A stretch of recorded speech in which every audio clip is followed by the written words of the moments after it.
భారతీయ జనతా పార్టీని వ్యతిరేకించే రాజకీయ పార్టీలలో లేని ఐక్యత బీజేపీకి ఎలా ఉపయోగపడుతుందన్న దానికి బెంగాల్లోని కృష్ణానగర్ సీట్ ఒక ఉదాహరణ. ఈ సీట్ ఎందుకు ప్రత్యేకత అంటే పార్లమెంట్లో అత్యంత సమర్థవంతంగా మోడీ ప్రభుత్వాన్ని ఎదుర్కొన్న నాయకురాలు Mahua Maitra. Social media sensation, చాలా వెరీ హైలీ ఆర్టికులేటింగ్గా, చాలా ఇన్డెప్త్గా సబ్జెక్టుతో చాలా ప్రిపేర్ అయి పార్లమెంట్లో ముప్పు తిప్పలు పెట్టింది మోడీ ప్రభుత్వాన్ని మహువా మైత్రా. అందుకే మోడీ ప్రభుత్వం టార్గెట్ చేసి మహువా మైత్రాను డిస్క్వాలిఫై కూడా చేశారు. అంత సమర్థవంతమైన క్రిటిక్ ఇవాళ బెంగాల్లో బీజేపీ నుంచి ఒక పెద్ద సవాల్ ఎదుర్కొంటున్నారు. ఎందుకు ఎదుర్కొంటున్నారంటే బీజేపీ ప్రభావం వల్ల కాదు, దేశంలో బీజేపీని ఈక్వల్గా అటాక్ చేసేటువంటి రాజకీయ పార్టీ సిపిఐఎం. అక్కడ సిపిఐఎం కూడా పోటీలో ఉండడం వల్ల ఇవాళ మహువా మైత్రా ఒక పెద్ద ఛాలెంజ్ ఎదుర్కొంటుంది. బీజేపీ ఆశపడుతున్నది ఏంటంటే సిపిఐఎం కాంగ్రెస్లో ఉమ్మడి అభ్యర్థిగా సిపిఎం పోటీలో ఉండడమే వల్లనే ఏమైనా తాము బయటపడతామని. అంటే ఇంట్రెస్టింగ్ ఏంటంటే పార్లమెంట్కి వచ్చే వరకు, నేషనల్ పాలిటిక్స్కి వచ్చే వరకు ఇండివిజువల్గా Mahua Maitra is the biggest and the bitter critique of BJP. CPIM is the bitter critique of BJP. కానీ వీళ్ళిద్దరు పరస్పరం పోటీ పడడం లోకల్ పాలిటిక్స్ వల్ల భారతీయ జనతా పార్టీ బెనిఫిట్ అవుతుంది. ఇది భారత రాజకీయాల చిత్రం మనకు అర్థమయ్యటానికి. బీజేపీకి ఉన్న అడ్వాంటేజ్ అర్థం కావాలంటే ఇది ఒక ఉదాహరణ. ఎందుకంటే బెంగాల్లో మహువా మైత్రా తృణమూల్ కాంగ్రెస్ అభ్యర్థిగా పోటీ చేస్తున్నారు. తృణమూల్ కాంగ్రెస్ 34 ఏళ్ల సిపిఎం పాలనకు, లెఫ్ట్ పాలనకు అంతం చేసి ఆమె తృణమూల్ కాంగ్రెస్ అధికారంలోకి వచ్చింది. బీజేపీ ఎమర్జ్ కాకముందు నుంచి కూడా తృణమూల్ కమ్యూనిస్టులకు అతిపెద్ద శత్రువు. So Mamata Banerjee the bigger rival. So ఇప్పుడు బీజేపీ నేషనల్ లెవెల్లో పొలిటికల్గా, ఐడియాలజికల్గా కమ్యూనిస్టులకు రైవల్గా రావచ్చు. కానీ ఇక్కడ బీజేపీ కోసం తృణమూల్ ఎంచుకునే, బీజేపీని ఎదుర్కోవడం కోసం తృణమూల్లో ఎంచుకునే అవకాశం లెఫ్ట్కి లేదు. బీజేపీని ఎదుర్కోవటానికి ఇతర పార్టీలతో ఇంక్లూడింగ్ కాంగ్రెస్తో కూడా సిపిఎం కలవగలిగింది. బెంగాల్లో, తెలంగాణలో, తమిళనాడులో ఇలా చాలా చోట్ల కాంగ్రెస్తో కలిసింది, ప్రాంతీయ పార్టీలతో కలిసింది. కానీ బెంగాల్లో ఉన్నటువంటి స్థానిక రాజకీయ పరిస్థితి వల్ల సిపిఎం బీజేపీని ఓడించడానికి కూడా తృణమూల్ కాంగ్రెస్తో కలిసి అవకాశం లేదు.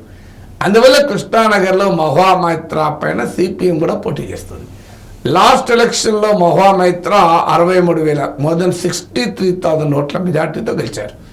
సిపిఎంకు last time more than 1 lakh votes వచ్చాయి, నియర్లీ 1,12,000 ఓట్లు వచ్చాయి. కాంగ్రెస్ కూడా 2019లో విడిగా పోటీ చేస్తే 18,000 ఓట్లు వచ్చాయి. అంటే ఇప్పుడు కలిసి పోటీ చేస్తున్నారు. స్టిల్ లెఫ్ట్కు సిపిఎం అభ్యర్థికి ఇక్కడ మోర్ దెన్ 1 lakh ఓట్స్ ఉన్నాయి. సో ఇక్కడ మహువా మైత్రాకు ఒక బలమైన ప్రత్యర్థి బీజేపీ పెట్టారు.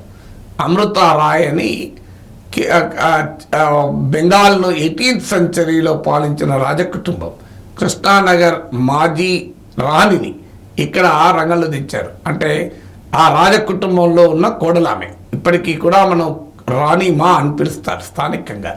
సో అలా ఆ రాయల్ ఫ్యామిలీస్ మన దేశంలో చాలా చోట్ల ఈ రాయల్ ఫ్యామిలీస్ అన్లెస్ దుర్మార్గునే రాజైతే తప్ప they enjoy very big clout. ఇప్పుడు మనకు విజయనగరంలో గజపతి రాజుల డిసెండెంట్ అయిన అశోక్ గజపతి రాజు కుటుంబం, ఇలా చాలా చోట్ల మనకు కనబడతాయి. రాజకుటుంబాలు ఈనాటి రాజకీయాల్లో కూడా ఆ రెస్పెక్ట్ను గణనీయంగా పొందుతూ ఉంటారు.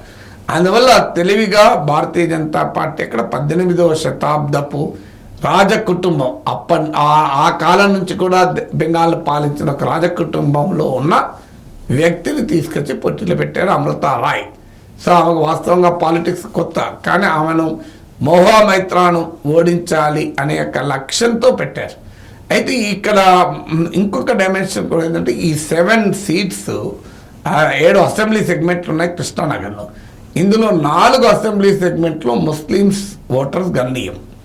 ఈ ముస్లిం ఓట్ల ఆధారంగానే Trinamool Congress Muslim vote bank పాలిటిక్స్తోనే రాజకీయం చేస్తూ వచ్చింది చాలా కాలంగా. వాస్తవంగా ఇక్కడ సిపిఐ కమ్యూనిస్టులకు చాలా బలమైన కేంద్రం. గత 13 ఎన్నికల్లో కృష్ణానగర్ నుంచి 9 సార్లు కమ్యూనిస్టులు గెలిచారు. 99లో మొదటిసారి బీజేపీ గెలిచింది.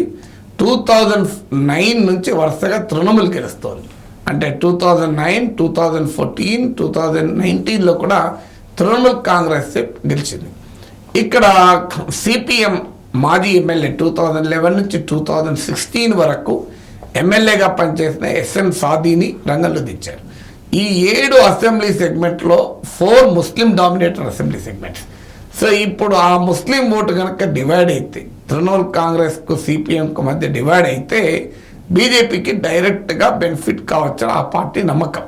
సో అందువల్ల రాజకీయాలు జాతీయ స్థాయిలో ఏ నరేటివ్స్ ఉన్నా, ఏ అలయన్సెస్ ఉన్నా, స్థానికంగా వచ్చేటువంటి పొలిటికల్ ఇంట్రెస్ట్, పొలిటికల్ స్టేక్స్ డిఫరెంట్గా ఉంటాయి.